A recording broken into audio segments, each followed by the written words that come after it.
Whittaker Weekly is a 3-episode anime discussion podcast where two brothers discuss a show of their choice. The show can be anything from a current season flop to a decades-old classic. What are they going to talk about next? Who knows? They sure don't.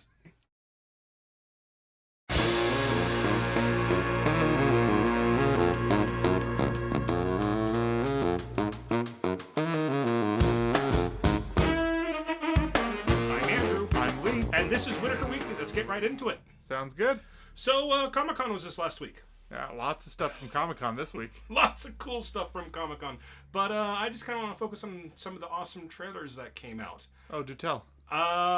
First of all, they released the Shazam trailer. Shazam is the rebranding for DC's Captain Marvel. Everyone was calling him Shazam anyways, so right. Because that's the password, that's the code word that he used in order to activate his powers. Yes. And it's a little boy who says the word Shazam, and he, through a magical spell, he becomes Earth's mightiest mortal. And he's a pretty much a kid, like a 13-year-old boy with the powers of Superman. Yeah. And he's powerful enough to go toe-to-toe with Superman. And the movie looks delightful. Have you really? I did too. Yeah, you saw the trailer. I watched the trailers. That's one I am excited for. Yeah, that's really cool. Great.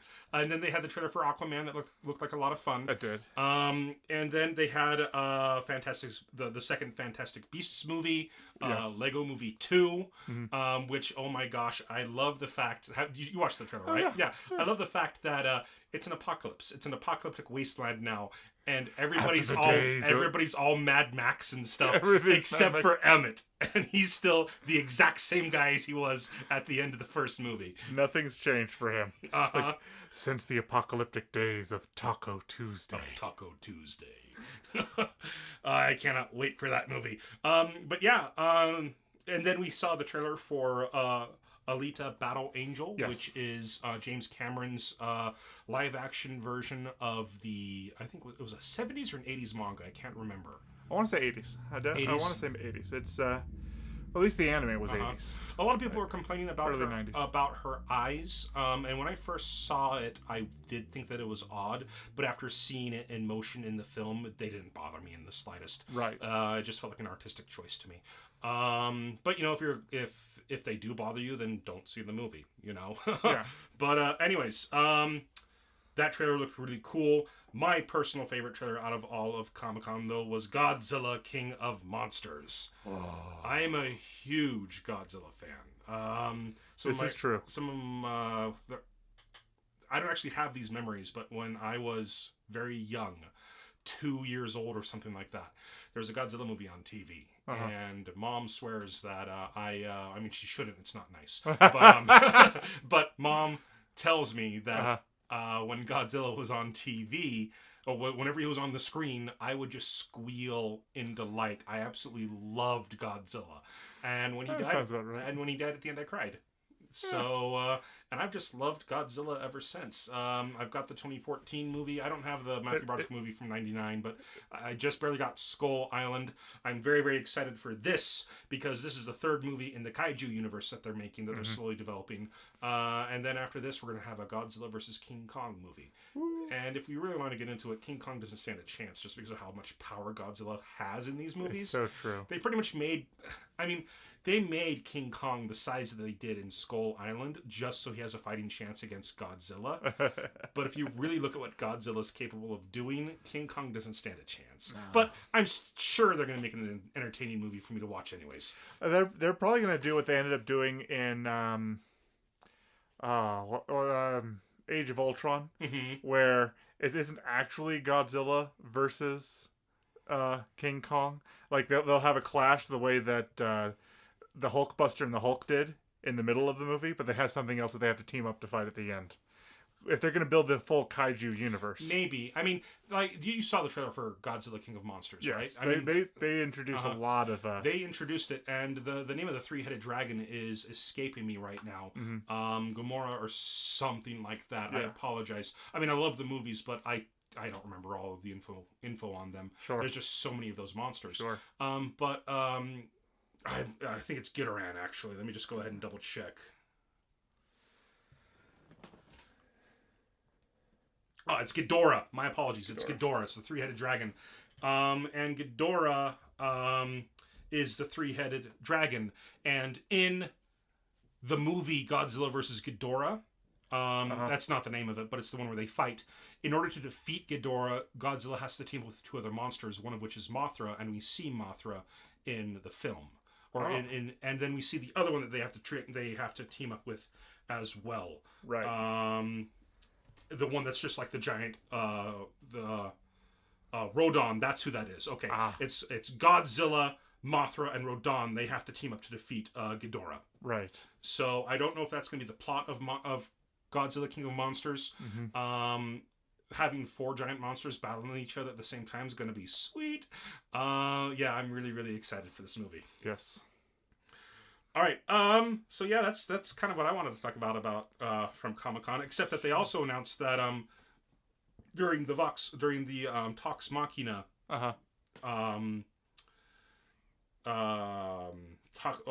What's it called? Not a session. Conference or whatever. You know.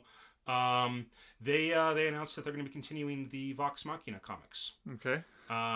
Which I've told you about, like the Vox Machina Origins, where it showed how the team got together for Critical Role. Yes. Yeah. That's what that is. Yeah. Yes. And they've announced that they're going to continue with that series. So I'm going to be buying more comic books here in the future. I mean, it's not going to be until 2019 when the first issues are out, but still, it comes sooner than you think. It's very, very true. Very, very true. Okay, so that's it. Yeah, that's really all I want to talk about Comic-Con. Is there anything that's kind of stuck out to you? Not really. All right. Well, let's go ahead and jump into 3 episodes in. Fantastic. And this week it was your pick. This week was my pick, and this week I picked Sound Euphonium. One of the reasons I picked it was I was going back and watching videos that Explanation Point had been doing again. And he had compared the character design from Sound Euphonium to My Hero Academia. And he talked about how, they didn't have to do too much character development for the cast of My Hero Academia because their character design alone kept you interested because everybody had so much unique work going on for them. But Sound Euphonium, they're just all high school girls, real generic human high school girls, and so they had to really develop their characters early on, and so it was kind of so he compared that as a trade-off, and I wanted to see for myself what Sound Euphonium was like. Would you mind reading the synopsis? Sure, from Crunchyroll? Sure. I've got it pulled up right here. Yeah. Spring in the first year of high school, Kumiko, a member of the brass band in junior high school, visits the high school brass band club. It's actually the concert choir club, with classmates Hazuki and Sapphire. There, she comes across Reina, her former classmate from junior high. Hazuki and Sapphire designed to join the club, but Kumiko can't make up her mind. She recollects her experience with Reina at a competition in junior high school. So that is the synopsis for it. Right. So the first episode starts with the finale of the competition in junior high. Now, I didn't realize it was junior high at first, and I thought with what was going on in the competition, when I first started the show, the opening scene, I thought they were going to do something like they did for shows like Record of Lotus War, where they kind of introduce the middle at the beginning, and then once you're hooked on the middle, you watch to that and then past it. So that's what I thought was going on, was that something in the middle happened. I didn't realize that was, but it pretty much very quickly establishes that it is all chronological. This is happening at the end of her junior high school year, and then the episode is her first day in high school. And so, but they're not giving too much exposition going into it. You're kind of piecing it together as you're watching. And the opening scene features our main character, Kumiko, watching they're about to literally unfurl a banner that contains the results of each junior high school band's placings. And it determines who gets what. Gold, silver, and bronze, and whatnot. And she's really excited that they got gold, but they got what's called dud gold. Dud gold, and they explain what that is later on. They do explain it later on. I didn't quite get it during the explanation. I didn't rewind it to get it again, but it's basically you did really good, but just not good enough to go on. You got well enough to get gold in this competition, but pretty much not well enough to represent the prefecture at nationals. Is what I got from it. Okay. So, and so she sends one friend to go console another friend who was so nervous about the results that she'd been hiding in the bathroom. And so she's pretty happy about herself, and she sees another friend next to her curled up and crying, and she assumes she's crying for joy. And she utters some insensitive things, assuming that she's crying for joy. And it turns out that this person becomes a major player in the overall story, and her name is Kosaka. Oh, no. Yeah. They call her Kosaka-san because they're not on a first-name basis with her. Yeah, Kosaka Reina. Reina? Just Reina. Reina, okay. Yeah. So, yeah, Reina has tears streaming down her face. She is very upset that they didn't make it to nationals. It's clear to her that that is her dream and her passion, and she's more or less upset that the entirety of basically the entirety of her group didn't believe they could make it anyway, and that they held her back because of their disbelief. Even our main character, Kumiko, I have it written down. I just need to. No, I didn't get that vibe that it was that she blames them. Well, it is a group effort. Yeah, it is a group effort. Not that she necessarily. Well, it's a group effort for one, and two. Kumiko utters something that she says, "You didn't really think we were going to make the nationals, did you?" And that shocks Reina. Yes, it does. It shocks her, and it feels like the band made a promise to try to get to nationals, and Reina really, really put her all into it. And when Kumiko says that, it's like a shock to Reina. Yeah. And the way I read it is that Reina was surprised that everybody didn't give their all like she did. Yeah. So rather than holding her back, it was just like I thought we were in this together type thing. Sure. So that's what I felt. It is a feeling of betrayal. It's a feeling of betrayal. But she doesn't feel like the kind of character who's upset at somebody for holding her back. No. So it's that. Yeah, she's not a Bakugo type character, or she's obviously angry. She's definitely somebody. She's passionate, but also reserved in that she keeps to herself until the end of episode 3. Until the end of episode 3, which we'll get to. Yeah, which we will get to. But yeah, so that's we then follow Kumiko on her way to school. Yes. And she meets some new people in school. But on her way to school, she hears their band, the high school band, playing a welcome for them. And everybody else and everyone around her is like, "Oh, that's so cute! They're playing," and she's just like, "They suck."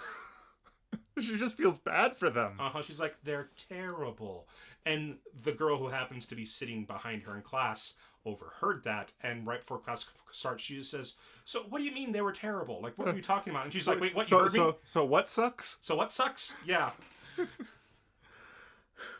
Yeah. And so she's highly embarrassed, and so the best friend, Hazuki,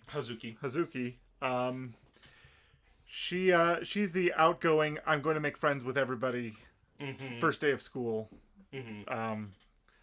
character type, and so she starts pressing her for information, starts calling her on a first name basis immediately, which is something you don't do in Japan. No. But she starts doing it anyways, and it obviously makes Kumiko uncomfortable at first, but then she gets used to it. That just happens to be Hazuki's character. Right. And during that time, they're introduced to the teacher the teacher comes in. Matsumoto Michie. Yes, Michie Sensei. Mm-hmm. She comes in, wondering why everybody isn't in their seats already. This is high school. Get used to it. And then points at two of the girls, going, "What is wrong with your skirts?" Mm-hmm. And suddenly these two girls start pulling down this. They rolled up at the waistline, and so they're unrolling at the waistline to lower their skirts back down. And you see Kumiko doing the same thing in her while desk. sitting just subtly. You saw her do the same. You saw her roll it up a little bit when she put it on in the dressing montage at the beginning, and that's kind of a running gag we get with Michie Sensei in episode 2. Turns out she's like the assistant advisor for the band, right? And she points it out again, and this girl just kind of nonchalantly, like unfurls, kind of avoiding eye contact with her, and just kind of lowers the skirt a little bit until it's proper regulation length again. Yep. So that's a running gag. Mm-hmm.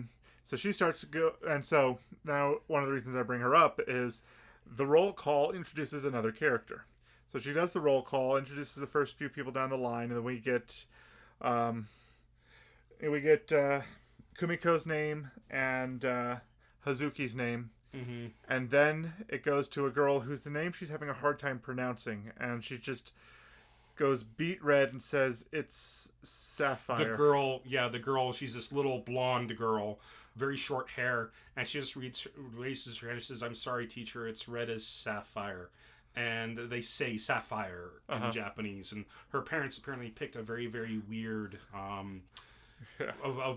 very unique set of kanji that you typically don't see as a name, just so it would sound out as sapphire when they said it. Yeah. Like sapphire or something like that. I'd have to listen to it again in Japanese, and she just hates that fact. And so when she becomes friends later on, she says, "Please just call me Midori." Well, let me introduce what happens when they become friends. So Hazuki immediately likes her because her name is so cool.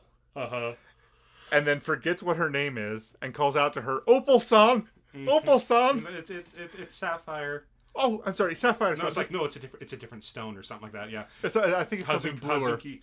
Yeah, no, it's something greener. Like Kumiko's like, no, it's a different stone. Like it's greener. Yeah, yeah. And so Sapphire just says, "Please, just call me Midori." Which is green. Which is green in Japanese. Yeah. So she just wants a typical Japanese girl name. So she has her friends call her Midori, and that they then kind of wander around the school together and start looking at the clubs and stuff, and they find their way outside of the band, and they look outside the band. They look into the band room, and that's when we're introduced to one of the best characters. That's when they're introduced to one of the best characters. This girl with black hair, blue eyes, and we've seen her before. She was the one who was conducting the band in the morning on their way to the assembly. She is not afraid of public speaking at all. Nope. She walks over to the door, opens it up, and invites them in immediately. And this is before she opens the door, the door has this V-shaped glass window on it, and Hazuki has her face pressed against the window and her hand on it, and we see Asuka's hand meet it from the other side, and she's coming up like puckering up against the window or something. Oh yeah, and it causes Hazuki to go and jump back and fall on the floor before she opens the door. But then she opens the door and introduces herself, and she goes in. She offers her hand. Asuka offers her hand as a handshake to Hazuki. And I think there's candy in it too. Yeah, there's candy. She's like, as the first day, we want to go ahead and offer you some candy, and so she hands her some candy, puts it down in her hand, and then she grabs and Hazuki grabs the hand, and the hand comes with the candy, and then there's like a string of flags attached to the hand, and we learn with the English letters for welcome written on the flags, and we learn very early on that Asuka is very, very odd. She loves pranks and magic tricks. Yes. She's very outgoing and very, very helpful. She's the assistant president, the vice president for the band, so she's very, very helpful to the president, who's kind of a shy girl who doesn't have much of a backbone. Doesn't really stand up for what the band needs to do. She's kind of a pushover. But like they stay and they watch, and the two girls, Sapphire or Midori and Hazuki, they both are in love with the idea of playing with the band. They think it's great. And but Hazuki is just, or Kumiko is just like, yeah, I don't really think I want to do this again. Yeah. So she always so we find out that while the girls are talking, having a conversation, I'm not sure exactly when in the timeline this was, but Hazuki was always in tennis, and she wanted to branch out and try something new. Yeah. So she was in tennis, but she has no experience with musical instruments, but she wants to make friends and try new things. So this is her trying new things. Midori has a history with the largest instrument, a contrabass. She is the tiniest girl in school, and she plays the largest cello or bass string instrument out there. Yes. Not including, a piano. Yeah, the largest easily teleportable. Yeah, the largest. So bigger than that, we're talking xylophones, drums, and pianos. It's a huge cello. It's massive. Yes. And yeah, she's this tiny little girl who plays this massive contrabass. So, and it's just adorable. It is. And that's actually something that comes up.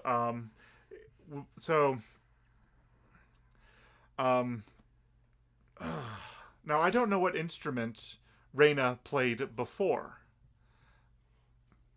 but something I just wanted to bring up real quick is that something they drop into the ending credits is they introduce all of these four characters: Reina, Kumiko,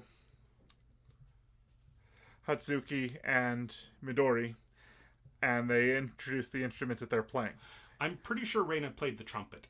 It's a pretty strong vibe that she played the trumpet that she knew what she was doing way back then. Yeah, yeah, especially with the ending that we get in episode 3. But yeah. So the ending credits feature that these characters are distinct in height, and the instruments they play are inversely proportional to how tall they are. Because the littlest girl plays the contrabass, the biggest string instrument that is played with a bow. Bigger than the tuba. The second smallest girl gets stuck with... Hazuki gets the tuba. Our main character gets the euphonium, which is a smaller version of a tuba. And then our tallest girl gets a trumpet. So they had some fun with that that character planning. Yeah, they really did. So they fall in love with it, and they really, really want to play in the band, but Kumiko doesn't really want to. No. She's still really kind of, I don't want to say she's lost confidence, but she's still kind of upset about... She stepped on the toes of somebody who is definitely being in the band. Yeah. And they introduce us to Shuichi, the boy who was in band with her before. Not yet. Before, but they... I think that was in episode 1, though. Yeah, it is in episode 1, but Reina walks in first. Right. Reina walks in, and Reina immediately asks for an application for the band. Yes, we're at that point. Yes. Yeah, and then Kumiko's just like, that's an even bigger indication of Kumiko. She thinks this girl hates her, and so she doesn't want to, She doesn't want to be in the same room. Doesn't want to be in the same room with her. She doesn't want to deal with the ultimate with the altercation that would happen between them. And so she leaves, and her new friends go with her. And they're still talking about joining the band and stuff, and they go off on their own. And then she's sitting on a park bench drinking some coffee or whatever. And then we meet the childhood friend Shuichi. And this is one of the things that I thoroughly enjoyed about it. This show so far has done a really good job about showing, not telling. And that's a big thing in storytelling. You want to show this show just has really good pacing. Yeah, it's got really good pacing so far. But you want to show something rather than tell something. Like a perfect example of this is Luke in episode 4, when he is standing and watching the sunset after Baru's told him or Uncle Owen has told him that he needs him for another season. Yes. you could have had a massive long, monologue of, oh, woe is me, why do I have to stay here, and stuff like that. Whereas there's just this beautiful, beautiful shot of Luke just looking into the distance, longing, wanting to be elsewhere, wanting to move on with his life. Yes. That's showing as opposed to telling. Yes. And this show does an amazing job of doing that with Shuichi and Kumiko, where Shuichi, like, she's leaning back wondering, what on earth am I going to do? Like, and then suddenly he pops over her and says, hey, Kumiko. And she freaks out and goes, oh, it's just you, Shuichi. And then immediately goes back to drinking her drink. Just instantly, I was like, yeah, these two are old friends. That right there showed me that these two are old friends. Not even a hi? And then he tries starting a conversation with her, and she's ignoring him. Almost completely. Yeah. Well, then we learned that the reason... Well, yes. Ultimately, she shoots him down hard because she reminds him of something that he said. It says, I'm just following your instructions because you said, don't ever talk to me again, ugly. Yeah. Like, I said that because you were blabbing out loud. Are you going to come eat at my house again tonight? Yeah, which was super embarrassing for him. Yeah. So it's clear she's not forgiving him for that, for embarrassing her back, while she's embarrassing him, and those two have a history. Yep, that's and yeah, there's a friendship there. While she probably doesn't want to admit it, there's definitely still a friendship, still a thing between those two. Yes. Perhaps even a ship. No. Back to what I was talking about before about what's his name? Explanation Point. When he did his character analysis of the relationship between the two main characters in Sword Art Online Abridged, he said 3 anime has shown the most accurate portrayals of teenage romance. Evangelion, Sound Euphonium, and Sword Art Online Abridged. And so I'm looking forward to seeing what he means by that. So yeah. Yep. Because did he really say Evangelion? He did say Evangelion because it's a very awkward teenagers trying to deal with life without great adult supervision. Yeah. Anyways. Okay. Apparently he subscribes to the teenagers are broken and have no idea what they're doing form of romance. Well, that's because teenagers don't know what they're doing. That's why he depicts that as the most accurate form of teenage romance. Well, okay then. Anyways, kind of moving on back to the story. Of course. She ends up joining. Long story short, she ends up deciding to join the band. Well, she ultimately decides not to because he's in it. Yeah. She decides not to, but when she gets home that night, she her mom asks her to help her make dinner, and so she goes but she goes to her room first, and then her sister, who's home from college, comes in and tells her that and says, "Oh, so are you gonna keep playing? Are you gonna keep playing the band? Are you gonna stay? Are you gonna stay with band? Are you gonna drop it?" And she's like, "I'm thinking of I'm gonna be dropping this." Like, oh, that's really sad, and just kind of gets up and leaves, and then we see a camera shot of all of these books on music and euphonium on her desk and stuff, showing the passion that she has for band and kind of the struggle that she's having with, she wants to stay away from Yuichi because he's a jerk, and she wants to stay away from Reina. My tongue does not want to. Reina. No, Reina or something. Reina, yeah. Reina. Kosaka. Kosaka, yeah. Kosaka. Oh, come on, phone, what are you doing? Anyways, Reina, or Kosaka, yeah, so she doesn't want to upset Kosaka because she thinks that Kosaka hates her. And so there's 2 people in there that she doesn't want to deal with, and so she's gonna run. So she's planning on running away from her problems. And then when she's confronted by her friends, who are really, really excited about joining, say, "Are you going to join?" And so now she's torn between there's 2 people she doesn't like there, and 2 people that are going to be her new best friends that are there. Fine, I'll go. Yeah, and so she joins. And the next episode, we have some really, really fun shenanigans with the two girls. Because, obviously, Kumiko has told them about what's happened with Reina. Mm-hmm. So they're trying to get her to go and talk to her and apologize and stuff like that. And we see this obviously imagination scene, but we don't want to. But it doesn't tell us that they have a nice blue border around the screen. Yeah, it's got a blue border around the screen. And she walks up and says, "Hey, I want to," and says, "Hey, let's go ahead and start over from square one on our high school year and have a good experience together."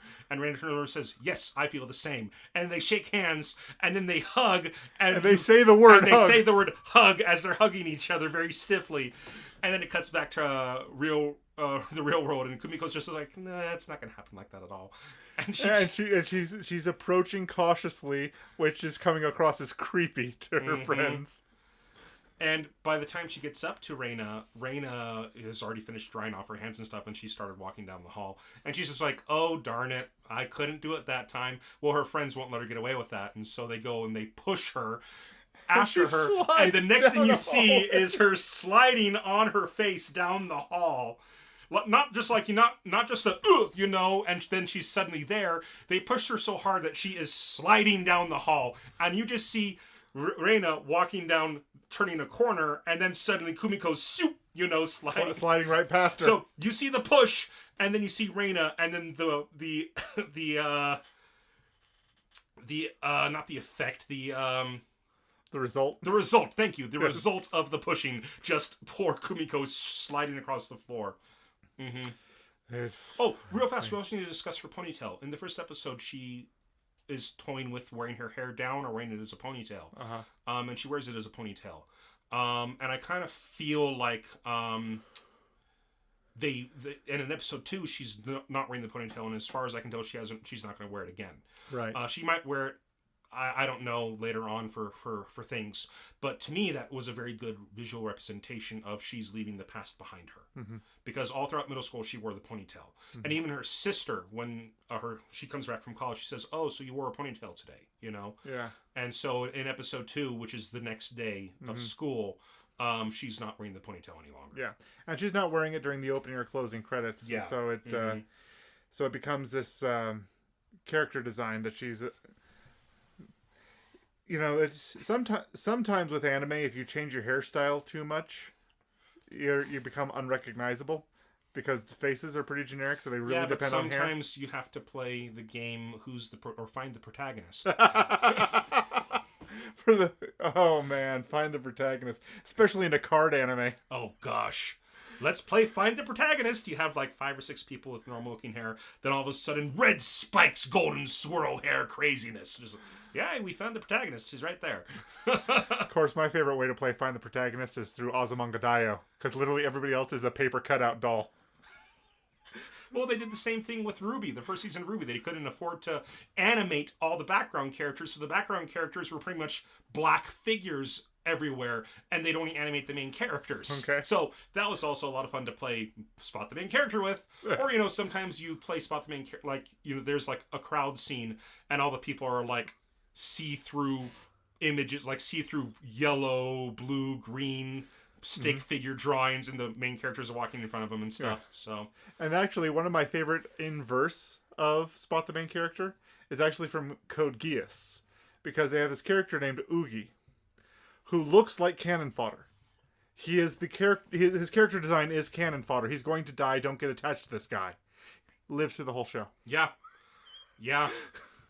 He's an awesome character, too. He is. He's really cool. It's like, why are they giving so much story to this guy who's designed to be one of the... He looks like somebody who's cannon fodder. He looks like, don't get attached to this guy because, they didn't bother spending a lot of time on his character design.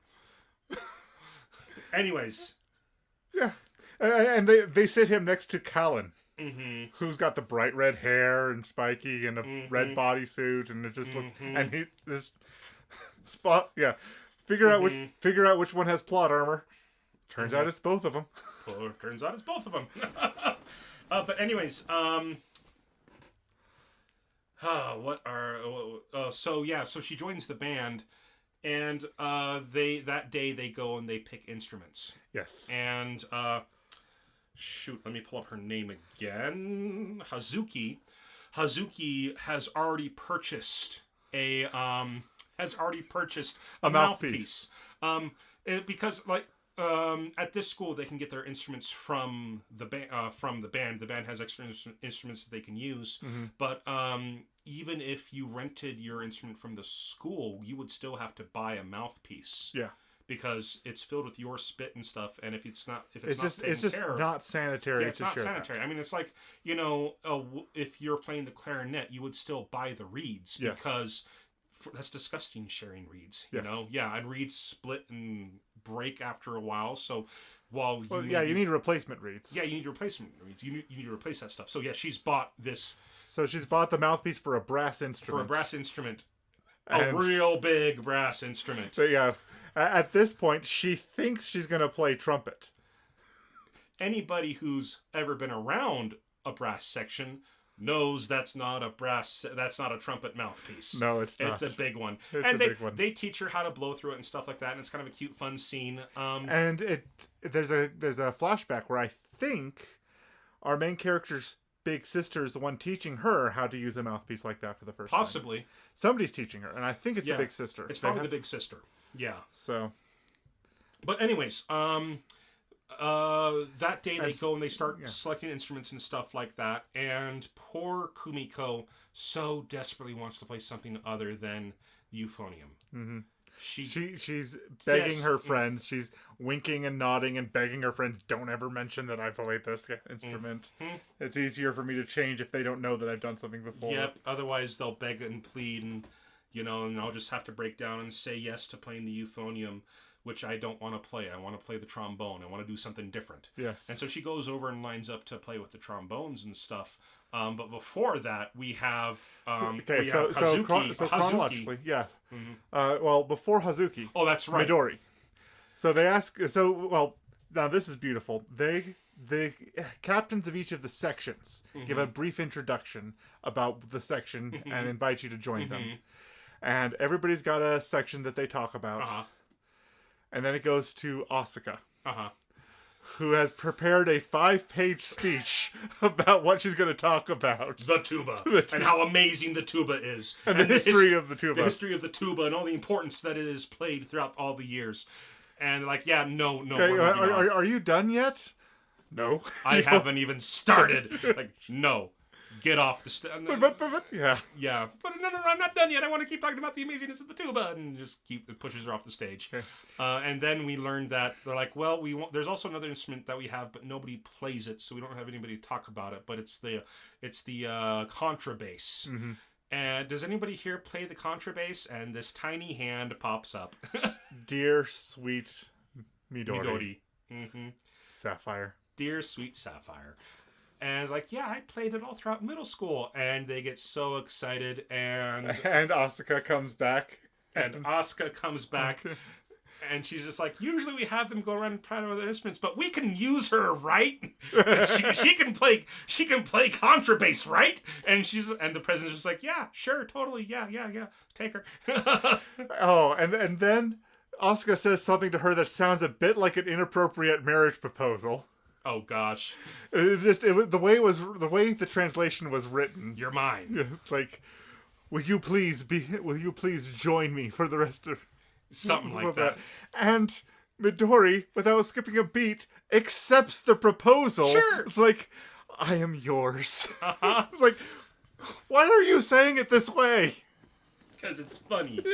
And then they go around and poor little Hazuki is so excited, and she lines up with the trumpets and she tries blowing into the mouthpiece, but she's been practicing with the tuba mouthpiece, which is about 3 times the size of the trumpet mouthpiece, probably 4 times the size. It's a lot bigger. It is much bigger, and the way you vibrate your lips into one of those is different. And for those of you who don't know how to play a brass instrument, what you do is you go...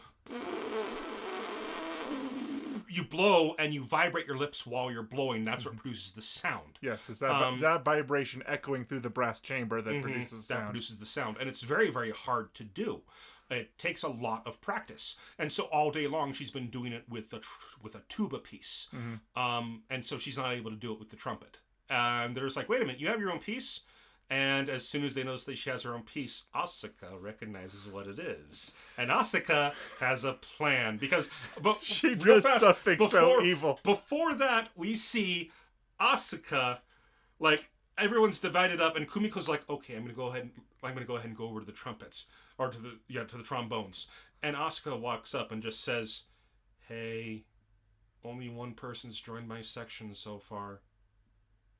Hey, only one person's joined my section so far. Just like, oh, really?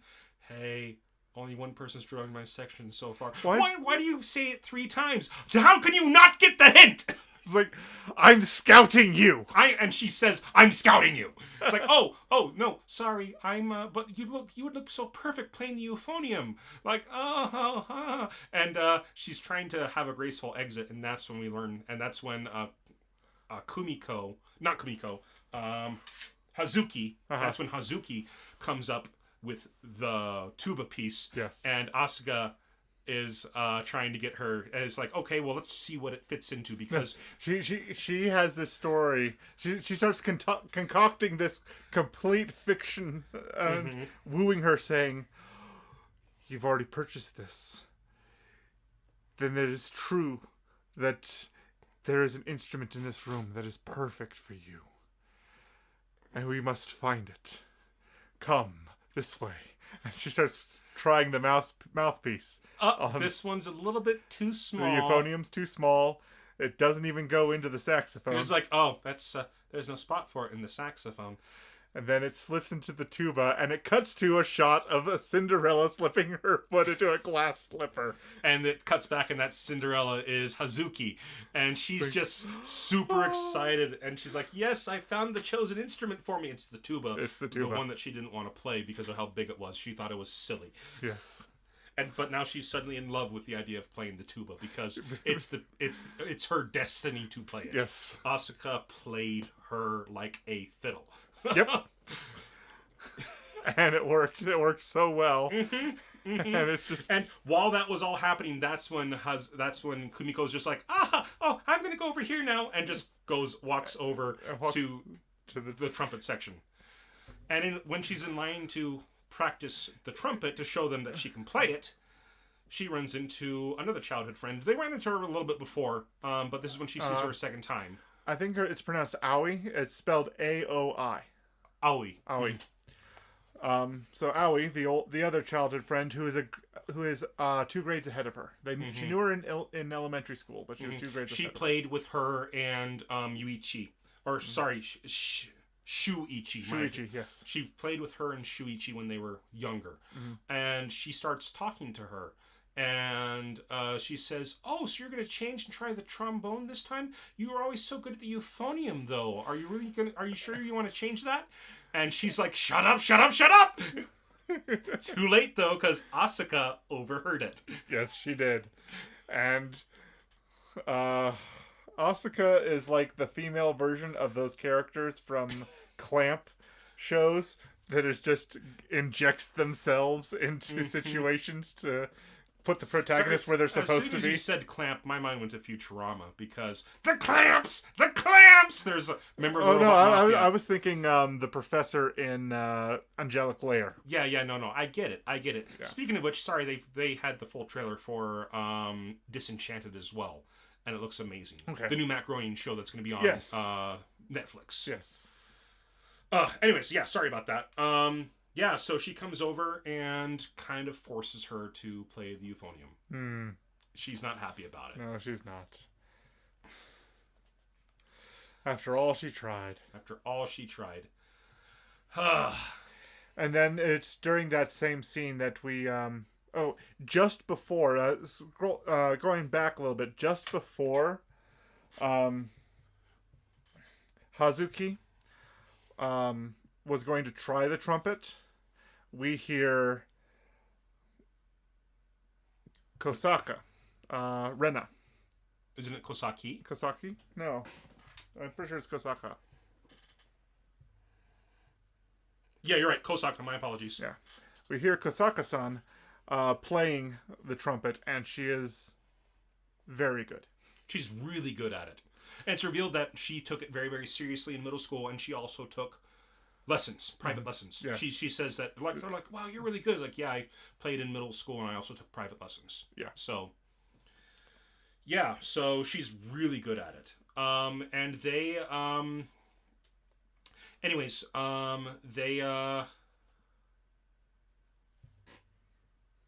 they all go off, and is this the episode where they first meet the teacher, or is it the next episode where they meet the teacher? I think it's the next episode. We're introduced to the teacher. The teacher. Yeah, we're introduced to the teacher. There's a scene where there's a couple at a shrine trying to pick. Yeah, that's in episode 1, because in episode 2, the assistant teacher, the homeroom teacher, drops his name, saying he'll be in tomorrow. Saying that Taka Sensei or Taki Sensei will be in tomorrow. Yeah. He's starting tomorrow. Yes. And we see him. He's in the park, and he explains to a couple the levels of. They're asking about like luck, like because they took a fortune, and they don't remember what the levels are. And so he lists, and he goes and lists from best luck to worst luck. Okay. There's like 9 different ones. I didn't bother writing them down. No. But if you get bad luck, you're supposed to tie it to a tree or something, and offer up prayers and stuff to the shrine, so your luck is changed. But they, so I'm trying to remember how episode 2 ends. Right. Because they get the instruments. Does episode 2 have them actually going to select the instruments from the band's storage? No. That happens in episode 3. But I think they do meet the teacher in episode 2, and he has them vote on, what they're going, on their goal. I think that happens at the end of episode 2. Okay.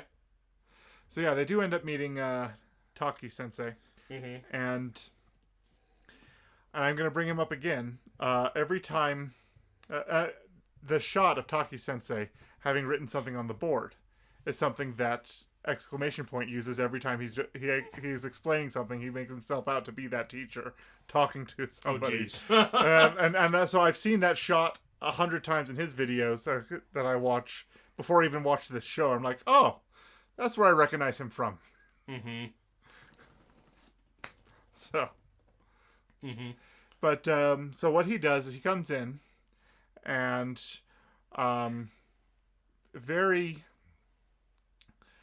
something back in episode 1 about his introduction is that he was actively listening to the performance.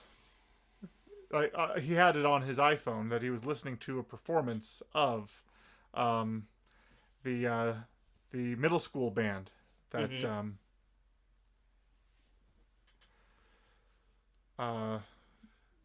that the two girls were from. Yes. And so they were listening. So he was actively listening to their performance, and they had some scene transitions using that as well. While our main character was struggling on deciding whether or not to join. But yeah, so he pulls. He then shows up, and he has them. He writes up their goal, which was their last year goal, which was go to nationals.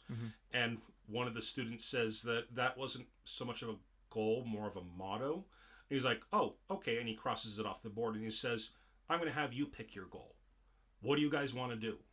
Do you want to go to nationals, or do you just want to have a good time? And he says it with a charming smile on his face. It's like he's not interested in pushing them into doing something they're not comfortable doing. Yeah. But he's also not interested in wasting his own time with them if they're not going to be. They're not going to they're not going to care seriously. Yeah. And so he said, okay, so what are you going to do? And the vice president and the president decide that they should go ahead and vote on it. And they say who wants to go to nationals, and pretty much everybody raises their hands. Except for Kumiko. And it's revealed that only one person votes for having a good time, and that person is Aoi. Which is a shock to Kumiko. But it's also revealed that, and so the teacher's like, okay, you guys have chosen to go to nationals. So you're going to have to put in a lot of work in order to do this. So he has them split, he tells them pick a piece, learn that piece, and once you're ready to perform it as an ensemble, come get me. And they're like, well, we don't know what piece. Like, what should we do? Give us some direction. Oh, pick a piece. Pick a piece. And they're just like, we don't know. And he says, fine, do the Marine. Marine hymn. Do the Marine hymn. And they're just like, okay. And so they spend a week practicing the Marine hymn. Practicing. This is an audio format, but I just did the quotation marks there. Hey, I heard those air quotes. I heard those air quotes. But they are practicing. When they split up into their sections, and they practice their instruments for a week, and they practice their parts, and they kind of show who goes where. Like woodwinds stay inside because the reeds are fragile. Yeah, you can't get them wet, so they can't do outdoor practices. Whereas the drums are heavy, so they stay in the room. So percussion stays in the room. The woodwinds pick a classroom, and everybody else just kind of goes wherever they can to rehearse. A lot of like the trumpets will go outside or things like that. And so they rehearse. And as they're rehearsing, Midori asked this question earlier because there's almost no second years at all. It's all third years and first years. And she asks them in rehearsal, why are there almost no second years in the band? And one of the third years, tuba player, Goto, I think his name is. Goto, yeah. He gets upset and says, it's none of your business. And she's like, oh, okay, I'm sorry. Well, what happens is after however long they rehearse, some of the band members start getting upset and saying, we're tired of playing this song. And they tell the president, get the teacher and have him come teach us, have him come conduct us. And she goes and she gets the teacher, and he comes and conducts it, and after 15-20 seconds he stops it and pretty much just says, what was that? Yeah. What do you think an ensemble means? What do you think an ensemble means? It's like everybody playing together. He still has a nice, polite, kind smile on his face, but the words coming out of his mouth. Oh, this teacher is brutal to these kids. Yes. And he's just like, what do you think? He's got a nice smile, and a lot of the girls are thinking, man, don't you think he's hot, and stuff like that. He's an attractive man. He's just like, what do you think an ensemble is? And he calls on the childhood friend boy, whatever his name is. Shuichi. Thank you, Shuichi. He calls on him and he says, well, it's playing together. And he's like, yeah, it is. So what was this? Pretty much. Yeah. And before this all happened, we kind of see from Kumiko's point of view as she's going through the school, girls who are supposed to be practicing their instruments playing games with each other, or like guys reading comics and stuff and goofing off instead of practicing their instruments. Yeah. And she is starting to get upset, and she starts thinking that this is just going to be a repeat of middle school. But anyways, we get to the teacher again, and the teacher just flat out says, okay, so where's the problem? And nobody really says anything, and he just says, okay, trumpets. Let's play your part. Trombones. Thank you. It was the trombones. Thank you. Trombones, play your part. To this metronome. Yeah, to this metronome. Play it. And they couldn't follow the metronome. They were terrible, you know. And after, he's like, okay, that's enough after, 16 bars or something like that. And you weren't the only ones. Yeah. Every single section had a problem. Well, and he said, who here thinks they did well? Nobody raised their hands. Who thinks they did poorly? And everybody raised their hands. And he's like, every single section was the same. I told you to call me when you can play as an ensemble. If you can't even play yourself, you can't play an ensemble. Yeah, if you can't play as a section, you can't play as an ensemble. Don't waste my time. And he just leaves. Yeah. He just leaves. And a bunch of the students immediately start complaining as soon as he's gone. And ask about some festival that they're expecting to play at in 2 weeks' time. Oh yeah, no, someone, and he's that's right. They said they asked him about the festival, and it's like, well, what about this festival? And he's like, if you can't play this, you're not ready to play in that festival, you know. Mm-hmm. And one of the students, after he leaves, some of the students are like, we always play in that festival. He doesn't know what he's talking about, you know. And but they just start trash talking him and stuff like that, and start pressuring, you know, the teachers to change his mind, trying to pressure the president to go tell the teacher to change his mind and stuff like that. Mm-hmm. And they, you know, they just act like a bunch of spoiled high schoolers. Yeah. And they, yeah, that's actually one of the things I loved about the teacher. I wrote that down as one of the things I enjoyed about the show. Is just, man, wow, that's just a incredibly blunt pep talk. You know? Yeah. He was just flat out, you guys didn't do what I told you to. So I'm not going to do what I told you I'm going to do because you haven't upheld your part yet, pretty much. And that is a real wake-up call to the working world. Mm-hmm. Like, you will be expected to do things on your own. You will be expected to perform and be ready on your own with deadlines. Mm-hmm. And these kids, they just were goof kids. Off. They were goofing off. They were just goofing off. So the next day, well, the president or the vice president decides to go, like, sees the president freaking out, just like almost buckling under the pressure. And so, thank you, vice president says, well, how about this? Let's go ahead and, well, the teacher already canceled rehearsal for the day, told everyone to go home. And the vice president said, here, let's just have the section leaders meet and we'll discuss what we're going to do. Okay. Now, way before that sectional moment was the picking of the instruments. Yeah, we did that. The collecting of the instruments from the rooms. Okay, the collecting of the instruments. Okay. Okay, so not just assigning to the sections, but they actually got to pick their instruments from the storerooms. Mm-hmm. Okay. And one of the great scenes in this, Midori is instructed, okay, over here's the bass.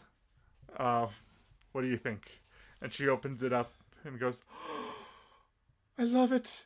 I think I'll call it Georgie. Yeah, I love it. I'll take this one. That's the one you looked at so far. I only need to look at this one because it looked back at me. And there's like, huh? Yes, I love it. I will call him George-san. It's like, George-san. Yeah, and then, yeah, Hazuki's just like, do people name instruments? And Kumiko's like, yeah, sometimes. Kids can name instruments. It's fine. It's fine. And she's like, oh, okay. Then I'm going to call mine tuba libre, tuba chapa, tuba cabra. What? Like, the look on both the main character and Midori's face is like, you're going to what now? You're going to call it what? Oh, you know, like the chupacabra. Like, they didn't need the explanation. We know what that is. They're seeking... Why, though? It's not the what. It's the why.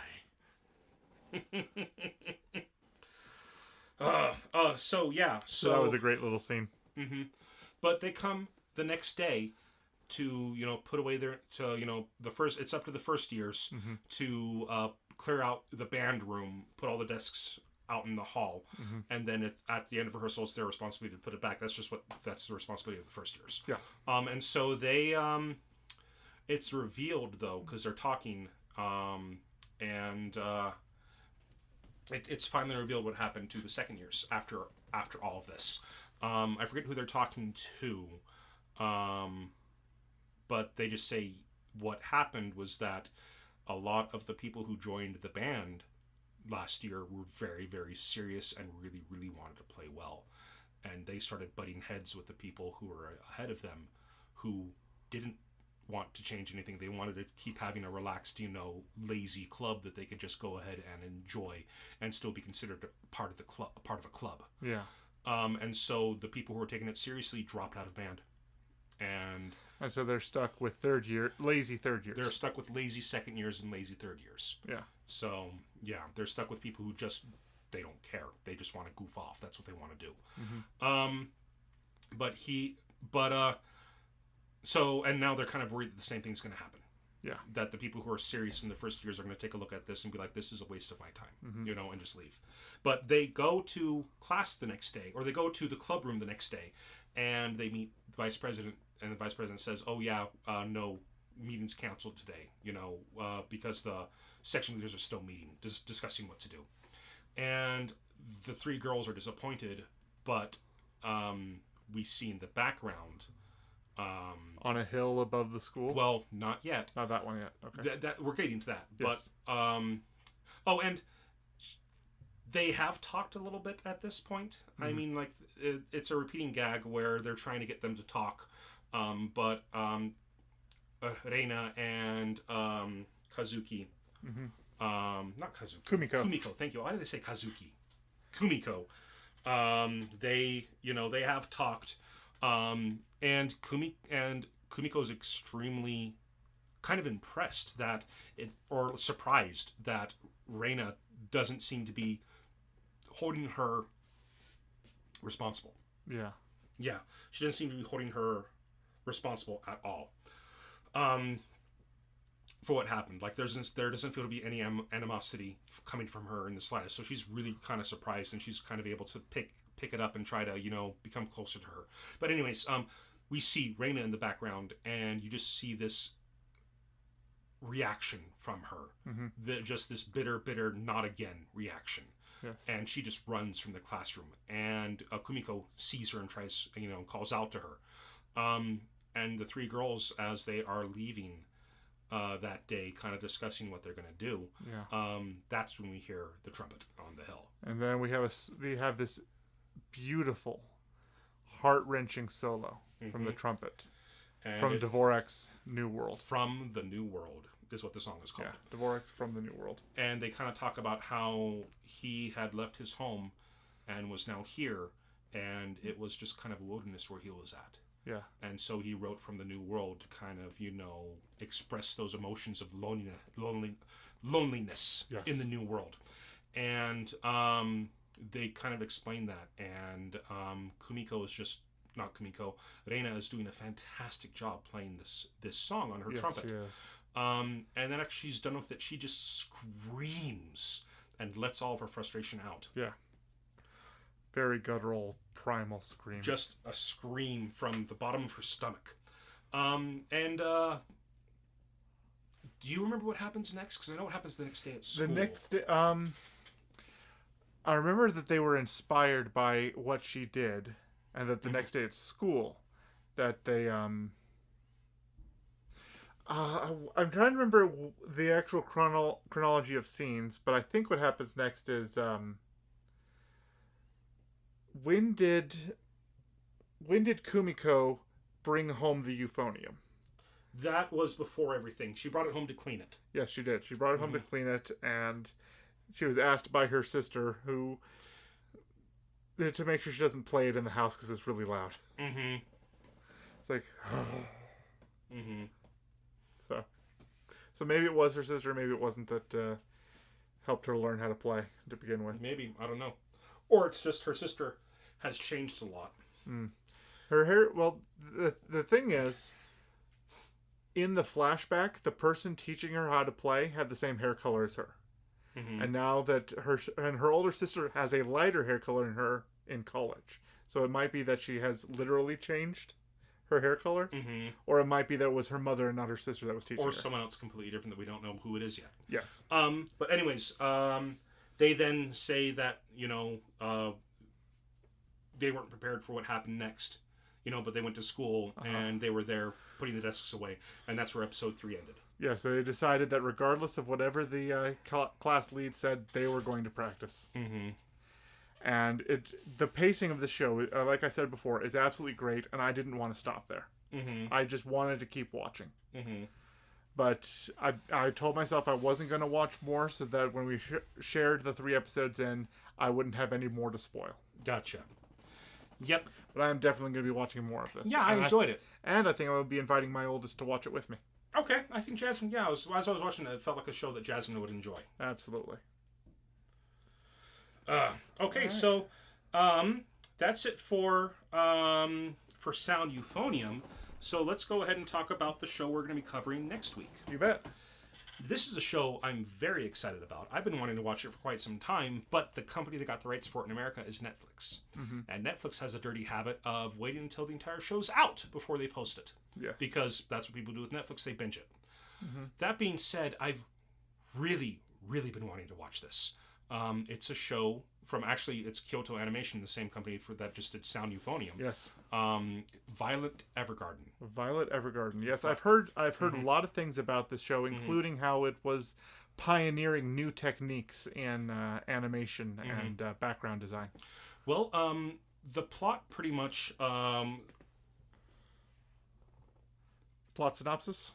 I couldn't find a plot synopsis that I felt satisfied with, but when I first read about it, what happened is that there were these robots who were working as maids, but then a war broke out, and so all of these maids were then reissued as soldiers and were forced to serve on the field of combat, and we follow Violet Evergarden, who is one of those maids who's turned into one of those soldiers. In the story of her life after the war. Okay. So the war is over, and Violet Evergarden needs a job. Scarred and emotionless, she takes a job as a letter writer to understand herself and her past. Wow. And it's on Netflix. It's all up there right now. I tried clicking on it for a plot synopsis, and it started playing the episodes, which I stopped after a couple of seconds when I realized that it wasn't a trailer. Yeah, Netflix is very good about getting you started. But yeah, no. So we're going to be covering Violet Evergarden next week. Fantastic! I cannot wait. Me neither. Okay, so there's a lot less echo when I get this much closer to the microphone. Yeah, that's true. Weird. Okay. Anyway, so maybe I should be this close to the microphone. I don't know. Well, we're still working stuff out. It would be better if we had two microphones that we could be close to. Yes, that's very, very true. But right now, we've got what we got. Yep. So, now that's it for 3 episodes in, so we're going to go ahead and move on to recommendation of the week, and It's my turn. It is your turn. And my recommendation of the week is Octopath Traveler. Tell me about this. It's a RPG, a JRPG for the Switch, made by Square Enix. And it is a throwback to 90s era JRPGs. Okay. There are 8 main characters. Each of those characters has their own unique story. And it's a story that just sprawls over this massive world. Each character has their own unique set of abilities, but as you go through the game, you're able to unlock jobs, so you can go ahead and give secondary jobs to each of these characters as well, which expands their abilities that much more. It's turn-based combat, but one of the great things about it is there is a break system where if you attack an enemy a certain number of times using an attack like, say, an axe or a spear or a fire spell, depending on what they're weak against, if you use those attacks to lower their shield number, once the shield number reaches 0, the enemy breaks, they can't attack the next round, and all the damage you do against them is doubled. Right. There's also, I forget what it's called, but each turn, your characters also get kind of an orb, and if you use one orb, you get another attack. So say you're swinging once with a sword. If you use an orb, you're swinging twice with a sword in the same attack, except for once. Once you've used the orb, you don't get another orb the very next turn, and you have to wait for it to start regenerating after that. Okay. And you can have up to 5 of those orbs, and you can use up to 3 of them at once. Neat. It's really good for spells because let's say you're weakening an enemy, and they're weak against one of these. Let's say they're weak against fire magic. Sure. Already use that. Well, you only have 1 round to really pound on this enemy to try to take advantage of them being broken and the attacks being doubled. You can use these orbs it's only going to cast you the magic points of casting it once, but it will do 4 times the amount of damage. I see. Doubled to 8 times the amount of damage. So I have done 2,000 points of damage with light magic against enemies that were weak against it when they were broken. Nice. It's really good. Beautiful music, beautiful graphics, beautiful world. I highly recommend it to anybody who's a JRPG fan. That being said, it's out of stock pretty much everywhere. Square Enix restocked it in Japan. Within 3 hours of it being restocked, it was out. Okay. You can get it digitally for the Switch. So if you don't want to wait for a physical copy and you really want to play this game, I recommend just buying it digitally because you're probably going to be waiting a while to get the physical copy. Okay. I was fortunate enough to pre-order it last year. So, all right. Yeah, so I recommend Octopath Traveler because it rocks. Cool. All right. That moves us to our last segment, our creator shout-out. Mm-hmm. And this week, creator shout-out is going out to an acquaintance of mine by the name of Spanky Ward. He and I met when I had a part-time job doing high school sporting events. Okay. I was on a camera crew that broadcast live sporting events to streaming services locally. Okay. And he was on the camera crew with me as well. And we got to know each other a bit. He's gone on to be a successful film director here in Utah. Nice. Well, I don't know if that he's director. I know he's a successful screenplay writer. Mm-hmm. He did a movie with Dolph Lundgren called Riot. Okay. And he's written a screenplay for a Christmas movie that Danny Glover is doing in Michigan right now called Christmas Break In. Okay. Yeah. Okay. And he's got a pretty extensive IMDb page, and I'll link that on our site. And yeah, no, he's a buddy of mine. Nice. So that's real cool. So here's a shout out to you, Spanky. Hope you enjoy it. All right. That about wraps it up for us this week. Mm-hmm. Thank you so much for listening in. If you listened on YouTube, please feel free to like and subscribe to our channel. If you like what we do and want to support us, please spread the word of our podcast or even support us on Patreon. Where can they find us on social media? Well, if you come to the WhittakerWeekly.com website, you'll find links to both our Twitter and Facebook pages. You can find us on Twitter on at Whittaker Weekly. And our Facebook page is the links right there on the homepage. Also, you can find us on Patreon and YouTube. Okay. Awesome. Well, I think that wraps it up for this week. I agree. I've been Andrew. I've been Lee. And this has been Whittaker Weekly. Have a great week.